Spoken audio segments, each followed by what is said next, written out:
உங்கள் favourite TV ஷோக்களை இனி miss பண்ண தேவையில்லை. ZEE5 இல் முற்றிலும் இலவசமாக காணுங்கள். இங்கேயும் எப்பொழுதும். அமுதா, பள்ளிக்கூடம் நம்ம கையை விட்டு போயிடுமா? உன் மாமாவோட ஆசையை நிறைவேற்ற முடியாதா?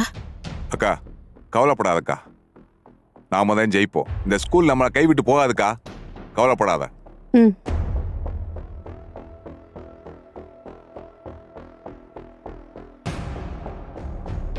பழனி 16, அமுதா 8.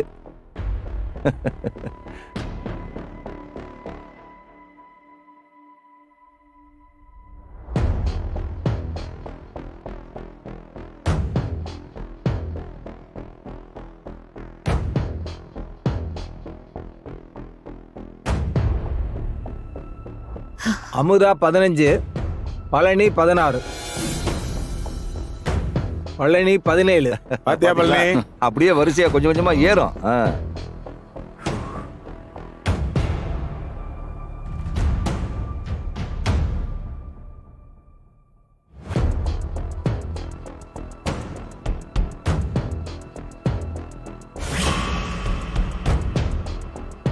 அமுதா 16,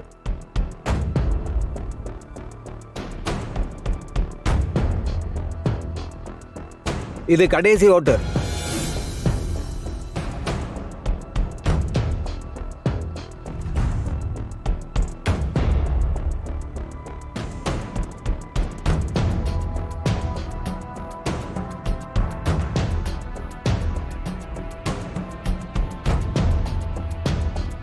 கடைசி ஓட்டு அமுதாவுக்கு விழுந்திருக்கு. பழனி 17, அமுதா 17.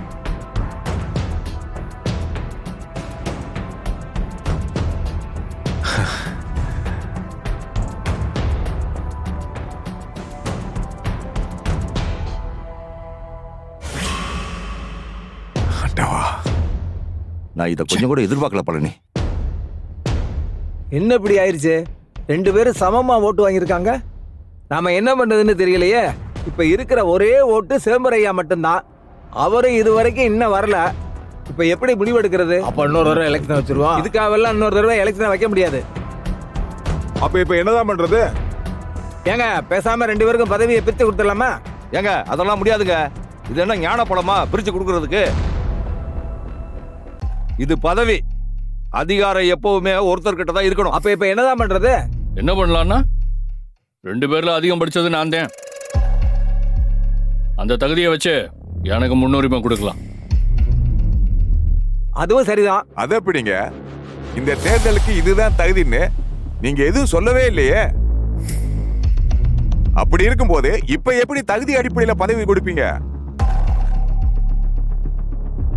அப்பா, நான் ஒரு இடத்துக்கு 4 இடம் அலைவேன். ஸ்டேஷன்ல போய் பேசணும்னா தயக்கம் இல்லாம போவேன். அந்த தகுதியை வச்சு எனக்கு வாய்ப்பு கொடுக்கணும். ஆம்பளைக்கு பொம்பளை ஒன்னும் சளைச்ச வகை இல்ல.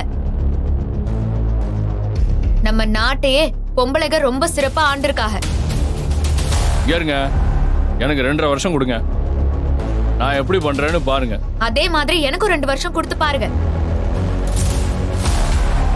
இது சரியா வராதுங்க. வீண் விவாதமா தான் மாறும். சிக்கல் இல்லாத ஒரு முடிவு வரணும்னா அந்த ஒரு ஓட்டு யாரோட ஓட்டுன்னு தெரியணும். அதுக்கு சிதம்பரையா வரணும். அவங்க வரமாட்டாக. அவர் வரலைன்னா எப்படிமா? போன்லயாவது கேளுங்க அவரோட ஆதரவு யாருக்குன்னு. அப்படி இல்லைன்னா சீட்டு குலுக்கி போட்டோ இல்ல டாஸ் போட்டோ தான் செலக்ட் பண்ண முடியும். என்னம்மா அமுதா, உங்க அப்பச்சிக்கு போன் பண்ணி கேக்குறியா? எங்க அப்புச்சி கண்டிப்பா வருவாரு. என்னம்மா சொல்ற? ஆமாங்க, எங்க அப்புச்சி கண்டிப்பா வருவாரு, ஓட்டும் போடுவாரு. இம்பிட்டு நேரம் வராதவரா இனிமே வர போறாரு? எலெக்ஷன் முடிய 4 மணி வரை டைம் இருக்குல்ல, அதுக்குள்ள என் அப்புச்சி வந்துருவாரு. அப்புறம் என்னப்பா, அவங்க பொண்ணே சொல்லும் போது சிதம்பரையா வர்ற வரைக்கும் வெயிட் பண்ணி பாப்போம். வெயிட் பண்ணி பாப்போம். இதுல உங்களுக்கு சம்மதமா? தேவையில்லாம இதுக்கெல்லாம் காத்திருக்க முடியாது.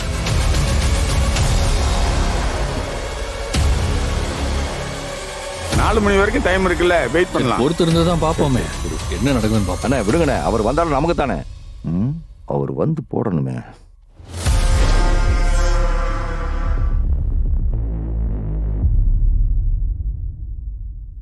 என்னடி அப்படி பாக்குற? அப்புச்சி எப்படி வருவார்னா? அப்படியே வந்தாலும் எனக்காக எப்படி ஓட்டு போடுவார்னு யோசிக்கிறியா?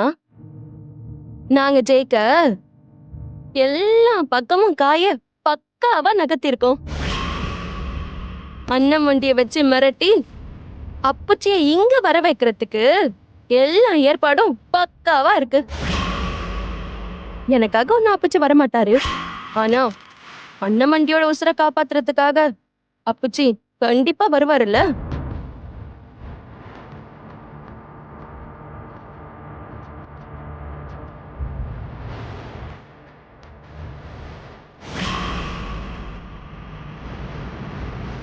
அப்புறம் என்ன பண்றது? டைம் வரைக்கும் வெயிட் பண்ணி பாப்போம்.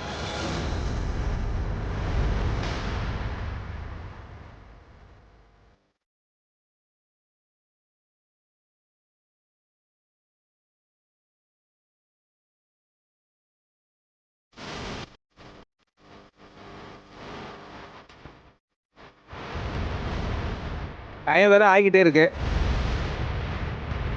சிதம்பரம் ஐயா இதுக்கு மேலேயும் வருவாருன்னு எங்களுக்கு நம்பிக்கை இல்லை. அப்புறம் என்னையா பண்றது? அப்புறம் என்ன அடுத்த கட்ட நடவடிக்கை என்னங்கிறத யோசிப்போம். தேர்தல் விதிமுறைப்படி இன்னும் 1.5 மணி நேரம் இருக்குல்ல, அதுக்குள்ள என் மாமா ஓட்டு போட வருவார். என்னங்க இவரு நம்பிக்கையாச்சு. என்ன பண்றது? பரவாயில்ல, வெயிட் பண்ணுவோம். அது சரி பார்த்தோம். இந்த பையன் இங்கிட்டு உறுதியா சொல்றான்னா இந்த கிறுக்கு போய் ஏதோ திருட்டு வேலை பண்ணியிருக்கான் அத்தா. ஆமா சித்தப்பா, நானும் அதைத்தான் யோசிக்கிறேன். என்னம்மா உங்க அப்பச்சியை காணோம்? அண்ணாமண்டிக்கு போன போட்டு கேளு. ஜீ5 ஆப்பை டவுன்லோட் செய்து அனைத்து எபிசோடுகளையும் இலவசமாக பாருங்க.